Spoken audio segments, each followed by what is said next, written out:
मैं जानना चाहता था, चूंकि आपने पूरे देश के दर्जनों चुनाव आपने देखे हैं, दर्जनों राज्यों में इस तरह की राजनीति भी बहुत करीब से देखी है। प्रधानमंत्री का भाषण, अब तो इसमें कोई शक ही नहीं रह गया किसी को भी कि जो आज केदारनाथ का कार्यक्रम था वो उत्तर प्रदेश और उत्तराखंड को खास तौर से ध्यान में रख के बनाया गया था। चुनाव सिर पर है। अगर लगता है कि आपको क्या इसका फायदा उत्तर प्रदेश में योगी सरकार को होगा? योगी सरकार की जो नाकामियां थी, जो विकास के मुद्दे पे वो पिछड़ रहे थे, क्या इस तरह के धार्मिक कार्यक्रमों से वो मेन लड़ाई में फिर दिखाई देंगे? देखिए संजय जी, मैं रविकांत जी को, पाठक जी को और अमलेंदु और दीपक जी को सुन रहा था। मैं दो तीन चीजें मैं अपना जो विचार है वो रखना चाहता हूँ। ये चुनाव हिंदुत्व का चुनाव नहीं है। उत्तर प्रदेश में कोई भी चुनाव कभी भी हिंदुत्व का चुनाव नहीं रहा।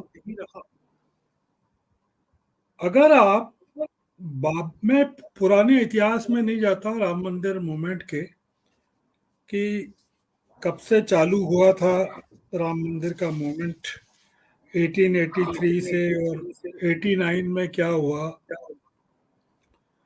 मैं केवल बाबरी मस्जिद के बाद का अगर आपको गणित बताऊं, आप तो उत्तर प्रदेश के हैं, आप पूरा जानते हैं कि 6 दिसंबर 1992 को बाबरी के डिमोलिशन के बाद राष्ट्रपति शासन और फिर उसके बाद जो सरकार बनी दिसंबर 93 में, वो मुलायम सिंह की सरकार थी, भारतीय जनता पार्टी की नहीं थी। उसके बाद मायावती की सरकार बनी 93 में, 95 में। उसके बाद फिर मायावती की सरकार बनी और कल्याण सिंह की सरकार एक ही बहुत ही ब्रीफ पीरियड के लिए सितंबर 97 से नवंबर 99 के लिए आई। और उसके बाद राजनाथ सिंह की सरकार आई। आप जानते हैं कितने कम दिनों के लिए आई, अक्टूबर 2000 से मार्च 2002 तक। और उसके बाद पूरे 10 साल या तो मायावती रही या अखिलेश रहे, जो उन्होंने 2 टर्म पूरी की, या मुलायम रहे ब्रीफ पीरियड के लिए और मायावती रही ब्रीफ पीरियड के लिए। 2002 से राजनाथ सिंह की हुकूमत, जबकि केंद्र में अटल जी थे मुख्यमंत्री, प्रधानमंत्री, हिंदुत्व के प्रतीक को सत्ता में आने के लिए 15 साल लग गए।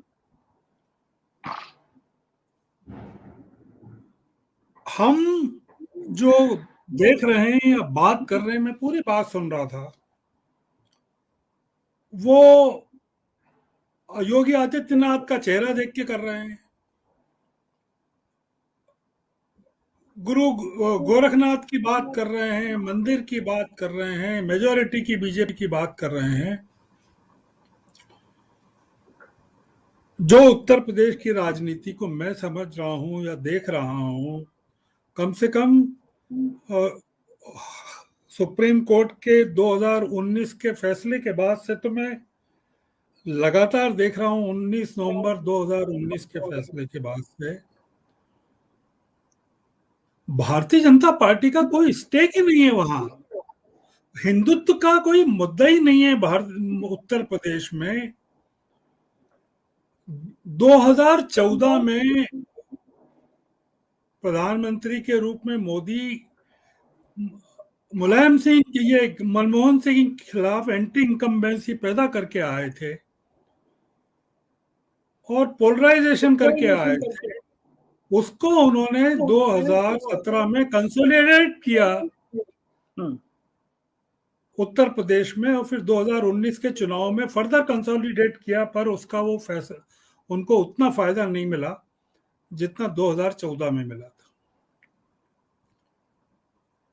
हम एक गलत फैक्ट को एस्टेब्लिश कर रहे हैं,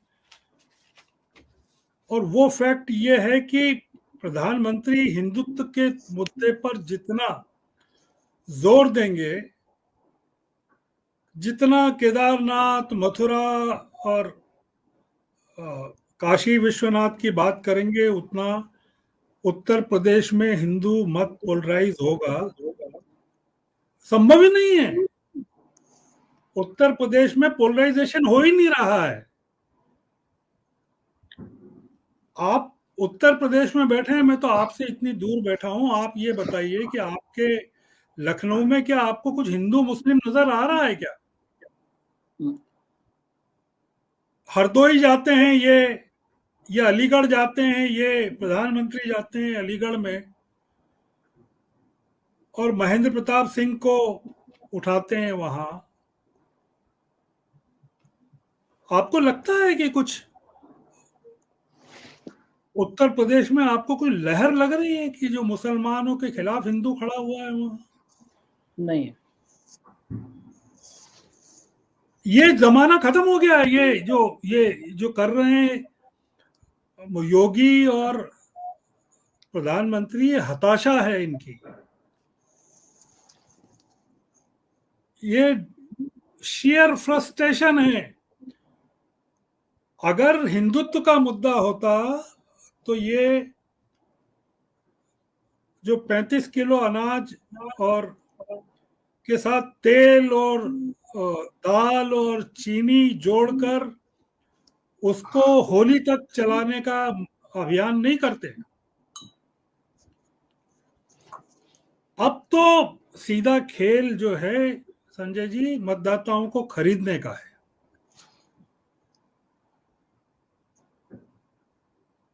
आपको एक चीज और समझना चाहिए कि 2019 के लोकसभा चुनाव के ठीक पहले डिमोनेटाइजेशन किया गया। हम लोग कई चीजों को बात करके चलते हैं, सोचते ही नहीं है। पूरे की पूरी फंडिंग अखिलेश यादव की और मायावती की खत्म कर दी गई। उम्मीदवारों के लिए पैसा नहीं बचा चुनाव लड़वाने के लिए। आज वो प्रधानमंत्री जो काला धन समाप्त करने के नारे पर और आतंकवाद पर को खत्म करने के नारे पर उन्होंने डिमोनेटाइजेशन किया था, वो डिमोनेटाइजेशन की बात भी नहीं करते हैं। आपको एक चीज और समझना चाहिए कि योगी को हराने में केवल अखिलेश यादव, मायावती, प्रियंका गांधी की ही रुचि नहीं है। दुनिया भर की ताकतों की रुचि है। ये चुनाव उत्तर प्रदेश का ये बहुत बड़ा युद्ध हो गया है प्रधानमंत्री और अमित शाह के लिए। ये केदारनाथ के बाद बद्रीनाथ चले जाएं, गंगोत्री जमुनोत्री चले जाएं, गुफा में चले जाएं किसी में ध्यान करने के लिए, कोई फर्क नहीं पड़ेगा। हाँ, अगर प्रधानमंत्री तय कर लें कि लखनऊ को हेडक्वार्टर बना के बैठना है उनको, या अमित शाह बैठ जाएं वहां आके, अमित शाह बोल रहे हैं कि भाई प्रधानमंत्री मोदी को फिर से प्रधानमंत्री बनाने के लिए योगी को जिताना जरूरी है।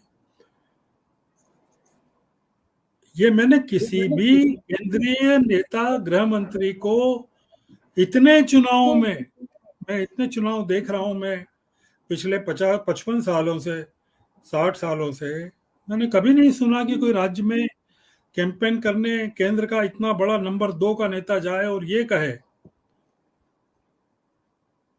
वो ये तो कहता है कि केंद्र के हाथ मजबूत करने के लिए राज्य में भी उसी पार्टी की सरकार चाहिए। इंदिरा गांधी के जमाने में हमने सुना कि वो कहती थी, इंदिरा गांधी खुद कहती थी। पर ये एक नया नारा है और ये निराशा से, हताशा से उपजा हुआ नारा है। आपने पूछा कि केदारनाथ का कोई असर होगा कि नहीं होगा। मैं आपको संजय जी कहता हूं, बहुत छोटा सा आपको एक टारगेट देता हूं। आप अपने रिपोर्टर्स को लखनऊ शहर के 500 लोगों से मिलने भेज दीजिए, एक सर्वे करवा लीजिए, या फोन पे करवा लीजिए, किसी को बिठा दीजिए फोन पर, और आप उनको कह दीजिए कि 500 लोगों को फोन करके पूछें कि भाई ये केदारनाथ जो मोदी जी गए उसका आप पर कितना असर हुआ। आपको तुरंत पता चल जाएगा।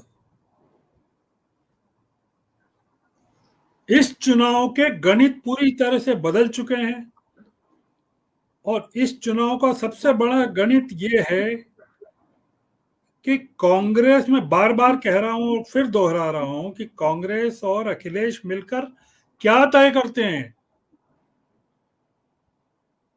इस चुनाव के बारे में।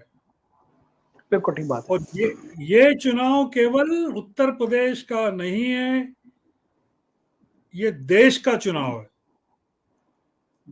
और सारे भारत की सारे गैर भाजपाई मुख्यमंत्रियों की, सारे गैर भाजपाई सरकारों की, देश की और दुनिया भर की नजरें, और दुनिया भर के मीडिया की नजरें, न्यूयॉर्क टाइम्स जिसने बड़े बड़े फोटो छापे कोविड के उत्तर प्रदेश को लेकर, उनकी नजरें इस पर लगी हुई हैं।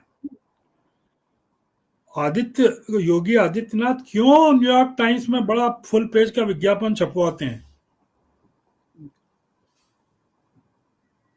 कोई तो कारण होगा। बिल्कुल ठीक बात है। तो हम थोड़ा सा अपने बहस को, ये हम लोग गैर जरूरी महत्व दे रहे हैं केदारनाथ की इनकी यात्रा को। और अखिलेश, जैसा दीपक जी कह रहे हैं कि इनको कोई आपत्ति नहीं होगी अगर अखिलेश अगर हवन करते हैं और प्रियंका जी का, मुझे बहुत जबरदस्त आपत्ति होगी,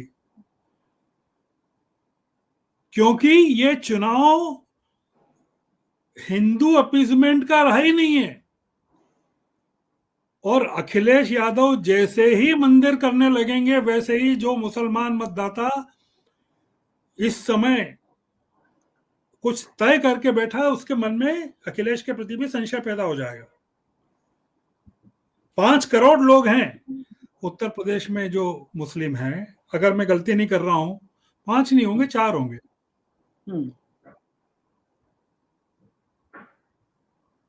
ये इस समय जो पोलराइजेशन है वो हिंदू मुस्लिम का नहीं है, ये मोदी वर्सेस अदर्स का है। हाँ, बिल्कुल सही बात। और आप और हम जो उस डिबेट को ले जा रहे हैं, हिंदुत्व वर्सेस की डिबेट पर ले जा रहे हैं, जो कि नेशनल मीडिया भी कर रहा है, यही कर रहा है। तो ये मुद्दा ही नहीं है। Kedarnath is no topic. आप दिए कलेक्ट करवा रहे हैं, और पहले राम मंदिर के लिए आपने ईंटें कलेक्ट करवाई, तो क्या असर हुआ ईंटों का? क्या असर हुआ ईंटों का महाराष्ट्र में? क्या असर हुआ मध्य प्रदेश में? क्या असर हुआ राजस्थान में? क्या असर हुआ छत्तीसगढ़ में? क्या असर हुआ बंगाल में? क्या असर हुआ पंजाब में?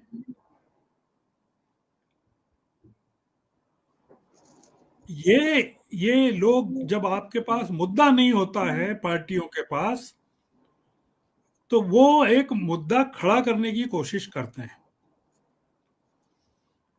आप तो इस पर नजर रखिए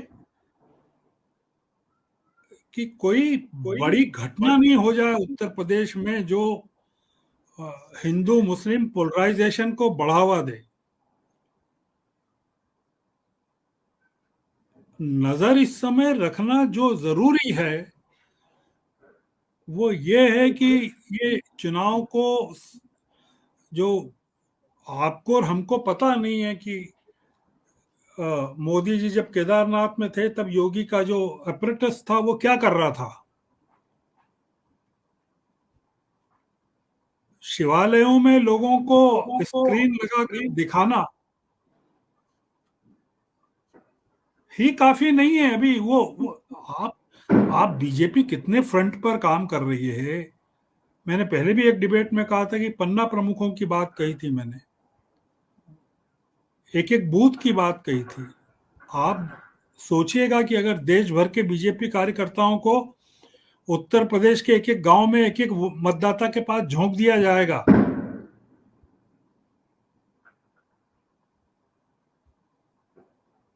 बिल्कुल ठीक तो बात, इस चुनाव का डायमेंशन क्या होगा? सारा सीन बदल जाएगा। तो हम अभी जो जो एकेडमिक डिबेट है वो एकेडमिक डिबेट नहीं है, ये युद्ध है। और युद्ध ये है कि आपके पास कितनी सेना है और हमारे पास कितनी सेना है, बताइए। तो अखिलेश यादव की चुनौतियां हिंदुत्व नहीं है और केदारनाथ नहीं है। और अगर वो केदारनाथ में प्रवेश करते हैं अखिलेश यादव, या प्रियंका गोरखनाथ के मंदिर में मठ में प्रवेश करती हैं, तो वो वही तो चाहते हैं मोदी। एग्जैक्टली मोदी यही चाहते हैं कि अखिलेश किसी काशी विश्वनाथ के मंदिर में चले जाएं और प्रियंका जो है गोरखनाथ के मठ में बैठ जाएं जाकर, और ये लोग हवन और यज्ञ करने लगे। एग्जैक्टली यही चाहते हैं ये लोग। तो मैं थोड़ा सा अलग जाके बात कर रहा हूं, हो सकता है कि वो मतलब गलत हो पूरी की पूरी बातचीत मेरी, पर जो मैं देख रहा हूं और जो मैंने देखा है अलग अलग प्रदेशों के चुनाव में और राष्ट्रीय स्तर पर और विदेशों में जो देखा है, मैं केवल अपनी एक बात से समाप्त करता हूं संजय जी। एक साल पहले, एक साल भी नहीं हुआ, अभी होगा अभी एक साल, बाइडेन जिस बहुमत से जीते थे अमेरिका में, अभी न्यू जर्सी में और वर्जीनिया में जो चुनाव हुए उसमें ट्रंप की पार्टी के जो लोग थे वो सीनेट में जीत गए, और जो बाइडेन की जो पॉपुलरिटी है केवल 8-9-10 महीने में बिल्कुल नीचे बैठ गई है। और 2022 के वहां जो मिड टर्म इलेक्शन होने वाले हैं अमेरिका में, उसको लेकर बाइडेन बुरी तरह चिंतित हैं कि उसमें क्या होगा। तो ये जो आप जो कह रहे हैं ना, लोग आपके दिल की बात बता नहीं रहे हैं अभी। वो उनको कुछ फर्क नहीं पड़ता है कि आप केदारनाथ जाएं और बद्रीनाथ जाएं, कहां जाएं। उनके मन में जो है वो है कि उनको इस बार चुनाव में क्या करना है। अब सवाल ये है कि मतदाताओं के मन का तो तय है, अखिलेश और प्रियंका के मन की बात लोगों को और जयंत चौधरी के मन की बात लोगों को पता नहीं है। ये अगर कुछ तय करेंगे तो ही उत्तर प्रदेश में बहुत बड़ी बाजी विपक्ष के हाथ में आएगी, नहीं तो मामला बिगड़ जाएगा।